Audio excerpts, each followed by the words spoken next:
I remember at Apple, they said that the foundation of our business is not really the money, it's the relationships. You can be the best at what you do, but if you don't know how to connect with people, if you don't have empathy, you won't go far in life. It's all the experience. It's like when you get thrown in the deep end, that's the learning. That's like where you learn the skills that are going to define your career. A lot of businesses don't have policies in place and they don't have systems and procedures, especially from onboarding. What is something you wish you'd known earlier in your career about building a brand or running a business? I had to learn later on the third year that rest is actually productive.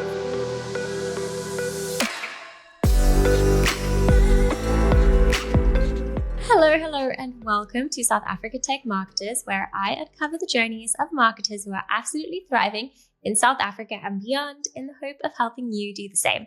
I'm Kirsty Lang. I'm a senior content writer working remotely in Cape Town, and I am so excited about today's guest because if you've ever dreamed about turning a passion into a thriving business, this story is for you. But before we dive in, a quick shout out to our sponsor, the Global Talent Company. If you're a South African marketer looking to land your dream remote job, or if you're hiring and want to tap into top tier South African talent, definitely check them out at globaltalent.co. The link is in the show notes as well. Now, with me today is Pabi, founder of Euphony Brands, a digital marketing agency that specializes in helping businesses in beauty, wellness, and medical grow their online presence and monetize their brands. Pabi started her career in the beauty industry, working with iconic names like MAC, L'Oreal, and even Apple, before building her own agency from the ground up. Today, she leads a dynamic team that helps entrepreneurs create content, build community, and drive real results online. Pabi, welcome. I am so thrilled to have you here. Thank you so much. Thank you so much, Kirsty. I am honored and I'm humbled to be here. I loved, as I was introducing you and your company, I loved the giant smile on your face when I was talking about what you do. Like, it just kind of like emanates from you that you're super passionate about it. And it's catching. I'm feeling excited. I am. I absolutely love what I do.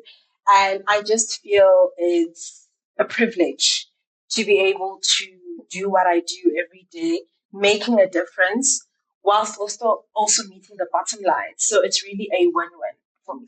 Yeah, no, that is the absolute dream. We're going to get into all of it. I think a good place to start is your story. I would love to find out what led you to start Euphony Brands. How did your early career shape your approach to building a business and marketing? So I think that my life is coming full circle now. I just turned 38 and I was just reflecting on my career journey. I studied somatology as an act of rebellion because my dad did not want to, he did not want me to study drama or journalism, and he just felt like I needed to do something sciencey. So I ended up studying it and I stuck it out and I fell in love with the career, and in the career, obviously, during my studying journey, we would do marketing, we would do social psychology, and there were other things. And I learned that, this is actually really the full package. So I fell in love with that. I fell in love with engaging with people. Then fast forward, I graduated. And when I graduated, I got my first job working in Mpumalanga as a junior spa intern. Then I rose quickly because I've always had a knack for business. I mean, I started doing business in high school when I was 16 years old. So when I was there, I got bored. And then I think I didn't even last for 6 months because I was so bored. I grew quickly and I was just like, okay.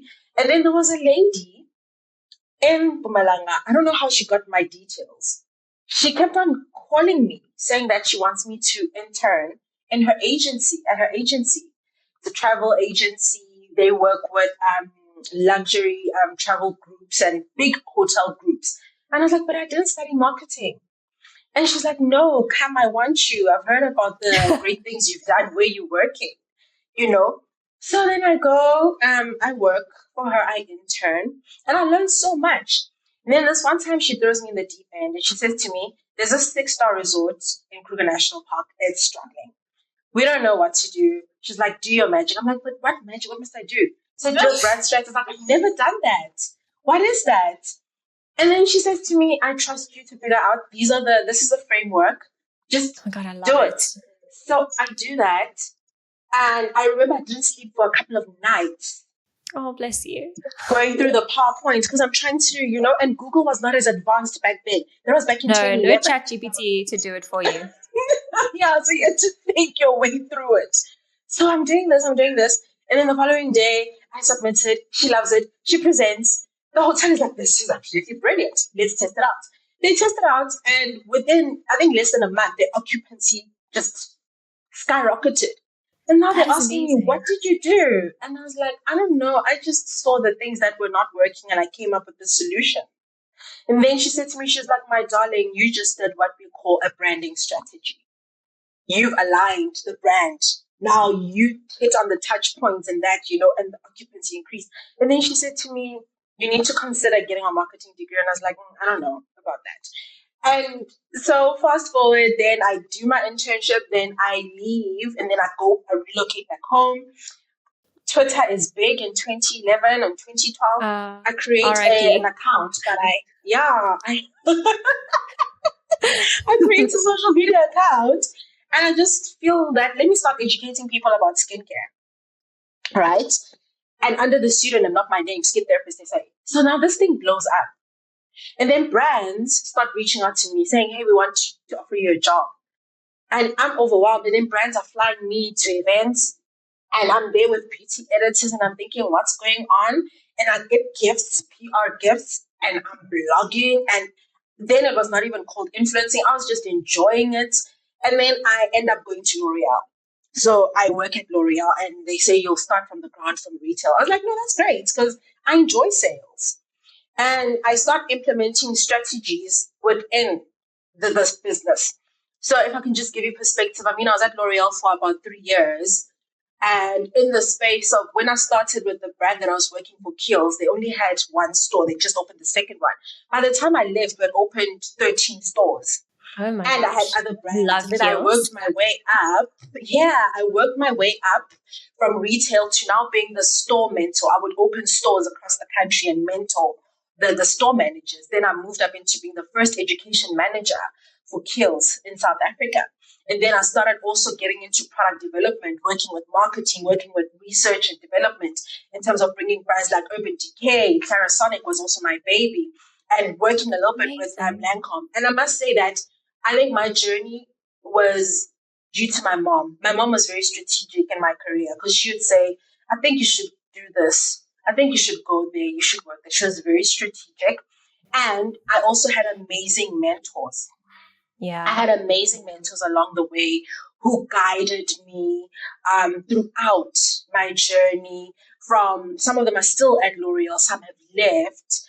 Even with Joanne, who gave me that opportunity at Selected Portfolios to be the intern and teaching me and throwing me in the deep end, teaching me about sales and teaching me how to create strategies that convert.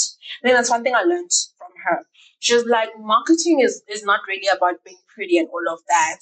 It has a lot of things underneath it, like PR, publicity, branding. And for me back then, it was like, this is a lot. Can I just do what I do best? So she gave me that opportunity.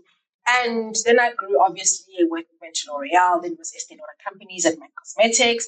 Then I was given an opportunity to work at Apple. Now that was me pivoting from beauty into that's a big pivot. A big pivot. And I must say that I'm grateful for that opportunity because I got an email and I thought that this is a hoax. I remember saying to my mom, I think this is someone's trying to hack me. And my mother, then I get the email again from the talent recruitment team at Apple in London. And I said, Mama, these people are trying to hack me. My mother looks at the email. She says, no, silly. At the bottom, it's got that privacy thing. This is real. I even checked on LinkedIn. It's legit. And then I went for the interview. It was a long process, but I really enjoyed. I really enjoyed working in an organization that values work ethic and being an energetic person and being open to learn versus a qualification.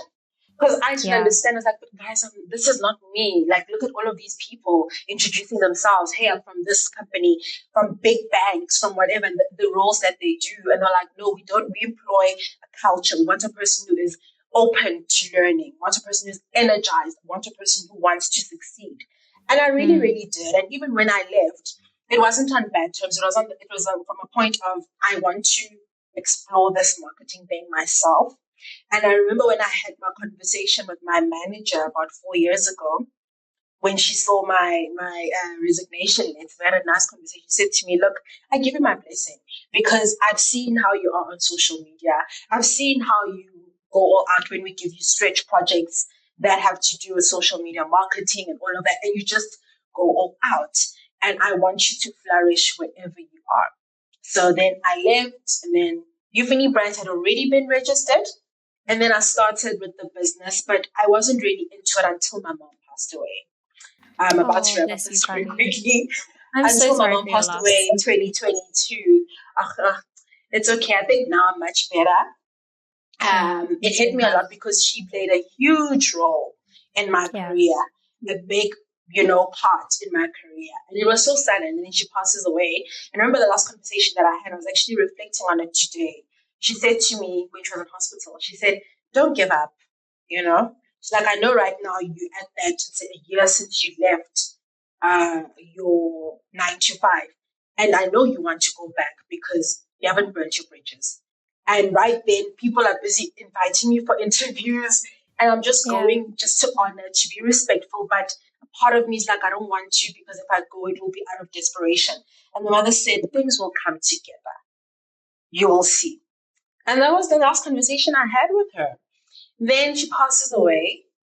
About a week after she passes away, an obstetrician and gynecologist reaches out to me. She texts me. She says, hi, I know you don't know me. I'm Dr. Pabi Kennedy. I got your number from so-and-so who wanted you to do their social media back then and they couldn't afford you. I need you. And she's like, I know your mom passed away. I'm so sorry, but I just wanted to say hi. When you're ready, let's talk. And I said, doc, I'm not in a good headspace right now. I don't want to do anything. A week later, she reaches out again. She says, hi, it's me again. Can we please at least maybe have a meeting, even virtually? So she nags me, and then I take her on. She's still my client right now. I take her on, and I'm like, okay, let's do a social media marketing. So I do the social media. Then because I take her on, then people hear, because doctors have a very close-knit network. So they like sharing with each other to say, hey, this is who I'm using. These are my resources. Try this person, go with this person. Then I end up having like 3 or 4 doctors now on my retainer. And I do a retainer because I know how to do business models and all of them. I'm like, okay, this is the business model of my business. This is how I'm going to do it. This is how I'm going to market it. Let me just set it up. And I don't take it seriously. But then the following year, she says to me, I've been thinking, you offer so many other services for us. Why don't you just bring everything in-house and turn it into a marketing agency? And I'm like, Dr. Kennedy, why are you with this person? She's like, no, I'm seeing opportunities for you and I need you to really take this serious. And I'm like, okay, cool. Then I start offering PR and branding shoots. Then I do PR. I reach out to stakeholders in the industry for my clients. We get them on radio, PR crisis management, where we had a doctor trending on Twitter for an incident that had died out and we had to deal with that. And our PR consultant dealt with that a lot. Then we start doing strategies. Now it's just this thing is becoming ahead of me and I'm still alone and I've got people who come in ad hoc on project basis and I'm like, I can't do it. So fast forward to now, the business has grown. We've got an intern, we have a graphic intern designer. We're about to sign on our PR strategist person who's going to help us with PR because we've got big things that are coming. And I've also been privileged to work with beauty brands as well, where they'll come to me and say, look, does this make sense? You've been in the industry, you've been on the other side, and now you're also on the other side. Does this brief make sense? And I believe that for me, it's a gift from God because I don't have the degree, but it's just a gift for me to be able to find solutions and create strategies that actually work and that convert. Yeah. And my clients attest to that. One of my clients said to me, Pabi, we were only opening Monday to Thursday. And when you just did social media without doing the PR and everything else, now we open 5 days a week. So then the one time I go and I check in on her, we have a meeting. She says, "You never believe me when I tell you." She shows me a screenshot. She said, "When we're not around on the weekend," she said, "I took a picture of the voicemails because I think to my husband, Pabi thinks that I'm trying to buy her face." She had about 200 voice messages in Oh a my weekend. goodness. That is how busy she is. Most of my clients are booked months in advance. And sometimes people who know me, because they want to go to them, they're like, "Please speak to her." And I'm like, now I need to try and see who we can get ahead of the line. The doc's like, "No, for you, anything and everything." And I also owe my success to my clients. They've really supported me and they've really seen this business of mine as something that is of value for them. Then they say to me, they say that they would refer me to their friends, and then their friends will come to me and say, "Look, we want you." And then the client will say to me, "But we have capacity." And they check in with me, and I'm like, "No, I don't want to take in too many clients because I'm not trying to be." And I always tell them, "Guys, we're not trying to be a big agency." Because we understand the industry and the fields that we work in. We're trying to really tailor our approach to a point where with our clients that we work with our doctors, we even sound like them. And one of them says to me, a patient walks in and she says to her, "Oh, I was chatting to you now." And she was confused, like, "Chatting to me where?" It's like, "No, like you're talking to me on Instagram." And then she's like, "No." And she's like, "Doc, they sound like you. It's insane." And then she asked me, "How do you do that?" I'm like, "No, when you talk, when we visit you, notice that I keep quiet because I'm listening to your sound bites. I know that if it's Human Rights Day, this is how you'd probably post your message. I know that if you're sharing education on endometriosis, you versus another OBGYN sound like this and like that. It's all about listening and understanding your client. So that when your patients experience you online and they see you face to face, there's no disconnect. And even when you are on radio to when you're writing a piece in Women's Health magazine, there's still that continuous golden thread. I love that. Tone of voice is so, so important. And it is such an art to grasp that as well, especially when you're working with a human who is also a brand, if that makes any sense. That's okay. So I'm going down a rabbit hole now. But Pabi, that was phenomenal. First of all, I went deep in your LinkedIn page, and with all of your experience, I just assumed you had like a super duper marketing degree. So it is wild to me that you're like, "Yeah, I just built this."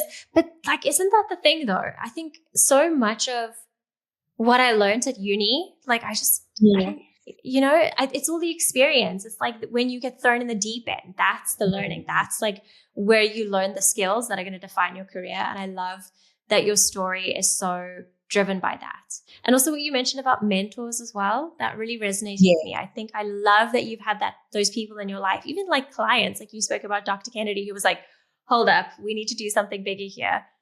That's so cool. That's like, I don't know, in many ways, this is going to sound really cheesy, but it feels to me like your mom, like in the universe, she's like talking to you through other people and stuff. Oh, no, she definitely is. She definitely is. I think through people, I always say to my clients that I see my mom through my different clients in different ways, like the different personalities. Through, like, I even was saying to Dr. Slee, I was like, "Oh my gosh," because my mom was Zulu and Dr. Slee's from KZN. I'm like, "You remind me of my mom." My goodness. oh. There are things that you do, And what I love about my clients, I remember when I was introducing my intern to them beginning of the year, she said to me, "Oh my gosh, they're amazing." I'm like, "Yeah, they are. I wasn't overplaying this, She's like, I don't know how you do it, but you have this way of it's work and then it's personal life. And I'm like, that's one thing I learned at Apple. I remember at Apple, they said that the foundation of our business is not really the money, it's the relationships. Oof. If you can't build relationships with the stakeholders, with the partners, and you're going to have the mentality of we're the biggest brand in the world and we want to chill in the ivory tower, it's like, no, you need to go down to the stores. You need to go down to the Vodacoms. You need to go down to the intern. You need to go to their offices. They can't always be coming to us. You need to go and see them, spend time with them, get to know them, ask them about their kids, know about what their personal life is about. And I found that that was the company culture at Apple, because even when my mom had passed away, they, as much as I had left the company about a year ago, they still supported me. Oh, that's They were lovely. one of the first people to come through after they heard on the day, because I was still working there was a time when we were allowed to invite family members for some dinner thing there, because they Amazing. push this a healthy work environment and family. And it was so interesting to see how my mom was just engaging with everyone, like everyone just knew her and all of that, they'd known each other. So they had that thing. So relationships are very important. And that's what I was telling my intern. I said, you can be the best at what you do, but if you don't know how to connect with people, if you don't have empathy, you won't go far in life. Yeah, I love that, especially when you're marketing. Yeah, like I mentioned earlier, like a person who is also the brand. If it's like the person that is the specialist, you need to kind of put yourself in their shoes and to be creating the kind of things that they would create. So let's talk a little bit about that. I think you work, having been a health journalist for a little while, I have kind of been on the fringes of how tricky it is. Yeah, I worked at Women's Health, so I like that you mentioned Women's Health as well. Nice. Yeah. So, but all of our kids get featured in Women's Health magazine. Yeah, I know. So that is phenomenal. First of all, because I know South African. I might be speaking out of turn, but so I worked in women's health in the UK, and it's exciting to see. I mean, doctors and things there. It was similar to South Africa. The more I think about it, it was like some doctors were forward thinking and they cared about their brand and they cared about a social media presence and being accessible and authentic to their clients. Yeah. Whereas other doctors kind of will just sit in their ivory tower and wait for people to come to them. Anyway, so it's exciting to see that that's happening here and that is something that you're driving. But I'd love to chat a little bit about the unique challenges that come with marketing in medicine, because I know you have to tread very carefully. Yeah, you do. Yes. So I'd love it if you could talk about some of those unique challenges. The unique challenges are, you just mentioned it, you alluded to it with the council that is regulating the health space. You can't come across as too salesy. And I often say to my clients who want to work with us, we often ask them a couple of questions to see if we align. Because what I see is that in the age of the internet and all of that, anyone can be a social media marketing manager now. Anyone can just do a short course and whatever, but they don't understand the intricacies. And you see that there are other medical specialists who are really skating on thin ice when it comes to regulations and composition of the post. So it can be very challenging when you don't understand the regulations in terms of the things you can say, how you can compose a post. For example, depending on the field, because the HPCSA is a bit more stringent, fields differ. Do you know what I mean? Yeah. Fields differ. So for example, if we're doing a post and we have to put in a call to action, you won't put the call to action the same way as you would with a fashion brand or maybe with an online boutique. You have to say something like reach your nearest, So we've learned to play around those challenges, because at the end of the day, as much as our clients are investing in this, they need to see some form of ROI. Yes. For themselves. It can't be we're just doing this. So those are one of the challenges when it comes to copywriting. One has to really look at things and be clear. I must admit there were times where we dropped the ball and we learned. And I'm like, oh my goodness, okay, no, And you see the post afterwards, you're like, oh my gosh, And sometimes even when with your clients, the challenges are with the clients where you have to make them see that you can't do that. We can't. And there are some relationships and contracts that had to be terminated early because we had a clinic that wanted us to do things that were not allowed. And we were trying to guide them to say, look, you can't do that. And the sad thing is, I think I just saw one of these investigative shows. I don't know if it's Carte Blanche or whatever, was doing something around the pandemic, around Ozempic and stuff like that, Oh, gosh. So I'm just making an example because people, the way they hand over the marketing and the social media to people who are just winging it, to people who don't know that there's an updated document on the regulations when it comes to the HPCSA.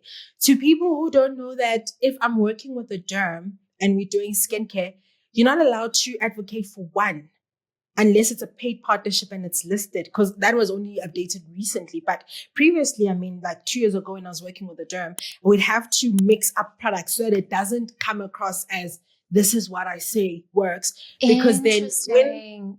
yeah, Okay, so because you have then to like when, provide a selection of products. You can't just be like, yeah, this is the one. yeah, Fascinating. Okay. because it's the regulation, yeah.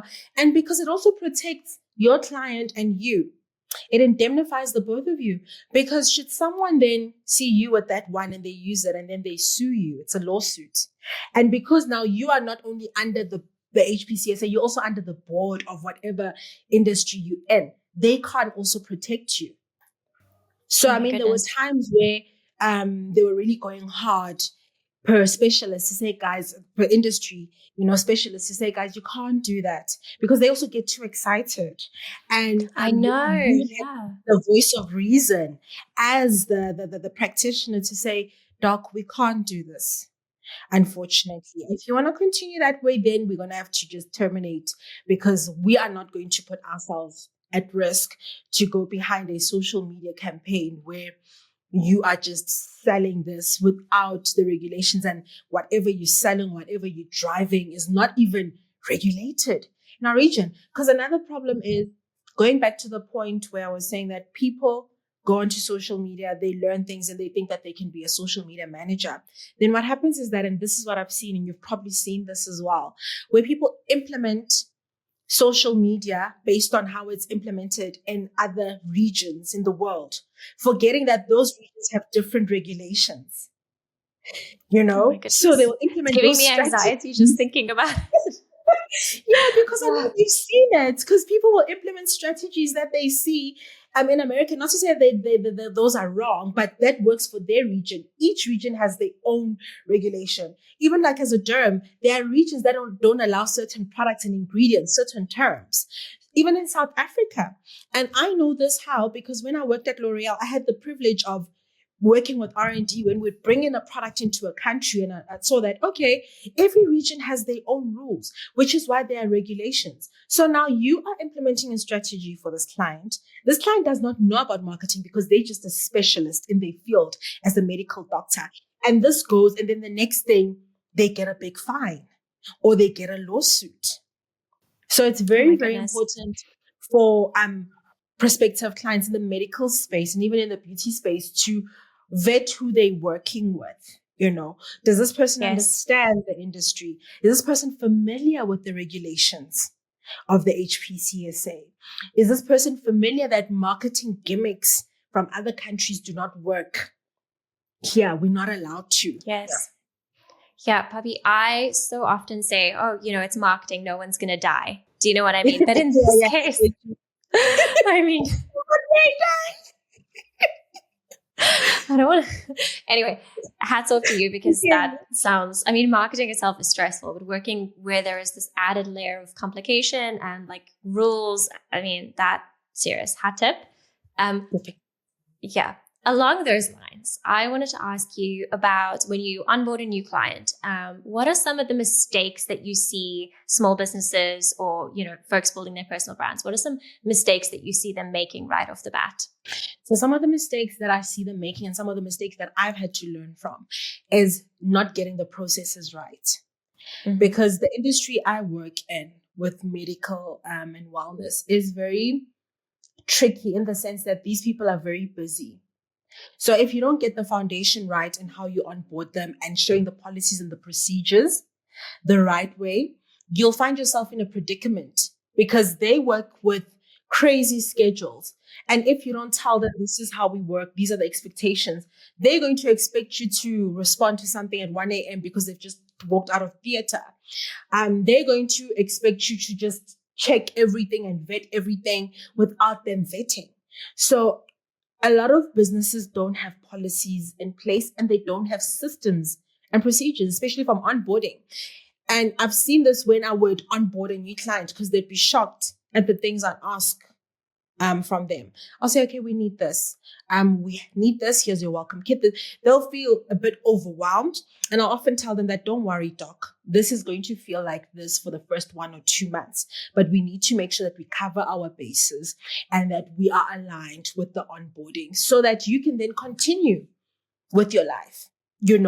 Because then you know that, okay, everything that they need is there. I've been onboarded correctly. I understand the policies and procedures. I know the working hours.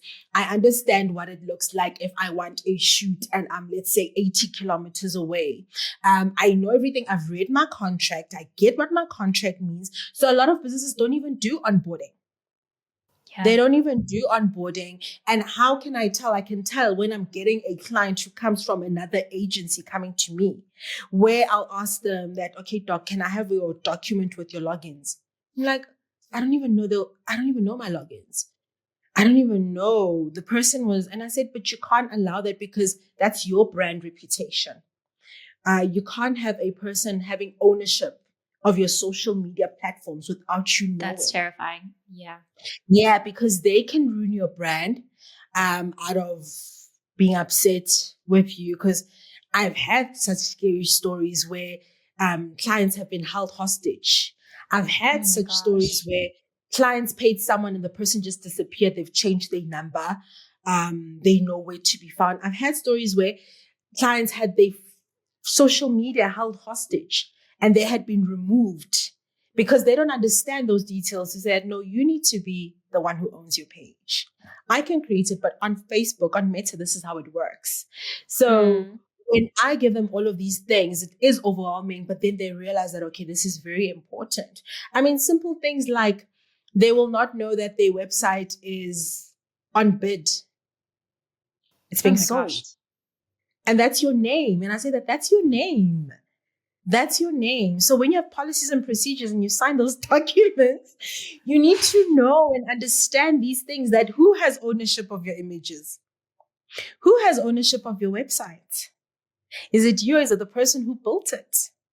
Because the person can say that, no, it's mine. So I can put it on this domain to be auctioned, and anyone can take that domain, get your details, get your data of your patients. Because remember, when people are buying that, on bid, they make it's making life easier for them to not start from scratch in terms of being on Google and SEO. And then the next thing you're going to say to me, Pabi, my website is not pulling up. And then we do the digging and realize that this is why it's not pulling up, because there are two. Or you'll say to me, Pabi, my Google, someone sent me a screenshot of my Google reviews. It's two, but I didn't create this account.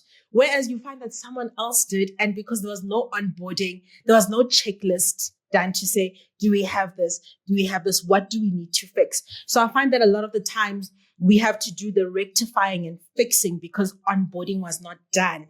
And the client did not even know. Yeah. So this conversation has taught me lots of things, but the first thing is that I'm going to stick to tech marketing because this industry, but it's so true. Client data, like sensitive medical stuff. It's not even just like someone's email address. It's their like medical results. Okay. It's giving me anxiety. Let's seriously, I don't know how you juggle all of those things in your head when you're considering creating a marketing plan for folks. Speaking of juggling, you're a founder, you're a marketer, you lead a team, you have strong relationships with all of these clients. How do you balance all of those kind of different hats that you have to put on in your job? So I balance all of that by filling my cup first. Because what I've noticed is that if I'm struggling to do juggle or follow up with my team or with my clients, I realize that no, there's a lot on my plate. And how do I figure out what should be on my plate? I look at, does this drive the bottom line? Have I taken on a low-level task that should be done by the assistant or the intern? Yeah. Is this something that I need to outsource so that I'm more present for my clients? Because for me, the most important thing is I need to be present for myself. Then I'm present for my clients. Then I can be present for my team. It's not that, because a lot of people want to be present for the team and the clients at the bottom. No, the clients are in the middle, because if the clients are not happy, they don't pay the bills. I can't pay the team. I can't grow the business. And this is a Such a good conversation point. that I often have to have in a transparent way with the team to remind them, especially when you're still growing and you're up and coming, because there is this unconscious bias towards small and up and coming businesses where it's like, oh, okay, this is just home. And I'm like, no, there are structures, there are policies, there are procedures, there are rules. This is how we work. This is why you are employed. This is what you need to do. These are your tasks. This is how you do them. This is the process. So a lot of times people are shocked because they're thinking, this is just a small team. You're just here to chill and all of that. No, you can't. You need Especially to if work. you're a small team. You can work like that Yeah. if you're a big team. Yeah, exactly. Exactly. You know, that's what I'm saying. That it's an unconscious bias versus if you're working for the biggest marketing agency in South Africa, your subconscious just feels like, okay, I need to work. But when you come into a small business, there's that unconscious bias that you as the leader, you need to be aware of it and you need to correct it. You know, Yes. That's why check-ins are important. So that's how I wear the different multiple hats. Like when I spoke to my intern this morning, I said, let's do our check-in this morning, then I'll check in with you again in the afternoon just to see where are we this week, because I know it's a very short week. Because a lot of times the reason why we also struggle to juggle is because we still function as self-employed, especially when you're scaling. And I think that's why a lot of businesses struggle to scale. They start scaling and then the business falls apart and then things are just in shambles, you know, Yes. because you still function like a self-employed person, but no, now you're growing. You're a startup now. Now you're employing people. Now people are joining your team. So now you need to function differently with these different people. And sometimes I also need to remind myself to say that, no, man, that's not my task. That actually needs to go to PR. Oh no, this is actually, let me hop on a call with HR and payroll. Say, guys, when are we doing this? Let's fix this. This is not my thing to deal with, you know, because you need to just remind yourself that, okay, we're growing. There are people now. Let me also trust the people so that I don't end up struggling with the juggling. Yeah.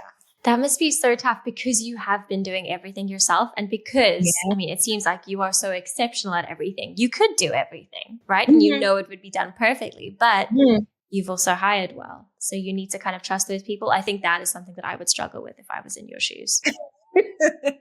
I mean, a lot of times it's okay to struggle with that because, like you said, you're transitioning from letting everything go to giving it to someone else. And I found what has helped me with the transition, and it shocks my team because I'll give them tasks and they'll be like, but I haven't. And I'm like, no, let's try it. You've got the framework, because I'll always give you the framework to say, this is what I expect. Now go for it. And then they're like, but it's not in my onboarding plan. I'm like, just do it. And then if you fail, it's okay. Let's fail forward. Okay. So then I had a conversation with her and with one of my interns on Friday previously. She's like, I'm afraid to make mistakes. And I said, no, you need to allow yourself to make a mistake. And I gave her an analogy because I like telling stories. I said, when my nephew, who is 5 years old, when he was 3 or 4, and we're teaching him how to drink from his own cup, because, you know, kids, like, I want to, I can't, especially boys. Oh, I have a toddler, so I know all about this space. So I said to her, imagine if I didn't allow him to drink and spill. I allow him to drink, allow him to spill, and then we get the cloth together and we clean it up. Because then he learns that in life, I'm allowed to try things. And even if I mess up, I can still clean it up and try again. So I said, that's the same thing with you. You're allowed to try things. And if you mess up, you and we clean it up together. Then you get the learnings and you're like, oh, okay. Because imagine if I didn't allow you to mess up. I didn't get to where I am at by being perfect. I started from zero. So I need to give you to certain tasks. I need to have that room where sometimes I feel like, oh my gosh, my anxiety won't let me, but I have to just let that go because I won't grow as a business if I don't allow you to try things out and then you mess up. And it also gives the people you've employed the confidence in themselves to say, okay, I did this content plan and I may have missed the deadline, I may have messed it up, or I may have messed up the presentation, but at least my manager or my boss is not going to chew my head off. She's going to say, okay, this is where we need to improve. Then we clean up and then we try again. That's how you build a person's confidence. I love that. And that's something that you were given the opportunity to do when you were thrown in the deep end early on in your career. Yeah. I like that. But you keep the safety rails on for your folks. And I think that absolutely. That's really good. Okay, Pabi, I know we're like way past time and you're super busy. Last question. What is something you wish you'd known earlier in your career about building a brand or running a business? Something I wish I'd known earlier about building a brand and running a business is that you are allowed to rest. Yeah. And I'm going to say this because I know for other people, you're like, no, honestly, because I had to learn later on the third year that rest is actually productive. I realized this when I'd run my body down, and one of my clients as a psychiatrist said to me, you need to stop. Yeah. It's okay. Comes from a psychiatrist. You're like, oh gosh, all right. Yeah. And I realized that because I'm a type A personality, and I really just like putting my all into everything. Everything must be done well. And it's not just in my career. Even like the food I eat, if I cook it, it needs to be cooked well. I'm just that kind of a child. I've always been like that because I've been raised to strive for excellence. So in all areas of my life, I try by all means. So you are allowed to rest. And the reason why I'm saying this is a lot of businesses, yes, they don't make it to the second year according to the statistics because of not having policies, procedures, and all of that in place. But a lot of the times it's because people are not rested. People are burnt out. And when you're burnt out, you can't sustain your business and you cannot run or function your business from a place of productivity. And resting has done so many amazing things for me because I'm able to be creative. I'm able to think clearly. I'm able to be present for my clients. I'm able to be present for my team. I'm able to be present for my family. So whenever I feel that, I'm a bit, let me just rest, you're allowed to rest. Because trust me, as entrepreneurs, especially in the marketing space, you know this, we can go on for hours and hours and we have crazy deadlines where you have a brand, a beauty brand saying to you that I need this campaign rolled out in 2 weeks. You're like, but I need 2 months. Like, 2 weeks. You know the feeling, and you are allowed to rest. You're allowed to rest. So I find that a lot of entrepreneurs are burnt out and their businesses are stuck, not necessarily because of the other things, but because they're not rested, because rest does so many amazing things. If you could just close your MacBook and go for a 45-minute nap and you're stressed out by invoices, you may come back and look at the invoices and realize that, no, man, there's something that I'm missing here. Or you'll be like, maybe my business processes are not okay in terms of the invoicing side perspective of things. But if you're tired, you can't think, you can't hear things. You're able to pick up on those little things. So rest is very productive. And that's one thing that I wish I had learned in the beginning of my career and my journey, which was something that I forgot because I learned that at Apple. They used to say that, guys, a work-life balance is so important. You are no good to us if you're exhausted, if you're burnt out, because then you make the mistakes. Then you miss the things. Then you miss the critical emails. Then you mess up your numbers during presentations. You are irritable with clients. Everyone just irritates you. Whereas you probably just need a nap and some food, like a toddler. My gosh. You exactly treat yourself with the kindness that you treat a toddler, whether it comes to taking a nap or learning to drink from a cup. I love that. That's the stories. It's all coming together. Okay, Pabi, that is everything I was hoping to cover today and more. Thank you so much for sharing your story and all of your insights. Where can people find you and Euphony Brands if they want to check out your work? So people can find us at Euphony Brands on all social media platforms, Threads, Twitter, TikTok, Facebook, Instagram, everywhere, LinkedIn. And then personally, they can find me at Pabi Khadima on all platforms, same name. I love that. That's great branding. Okay. Thank you so much again for your time, Pabi. If you are listening and want to connect with marketers like me and Pabi, come and join us in the SA Tech Marketers community. It is a growing space for connection, learning, and discovering new marketing opportunities. You will find the link in the show notes. Pabi, it has been a delight. It was lovely. Thank you so much, Kirsty. Have a wonderful, wonderful day and week. Enjoy your long weekend. Thank you for having me. Thank you.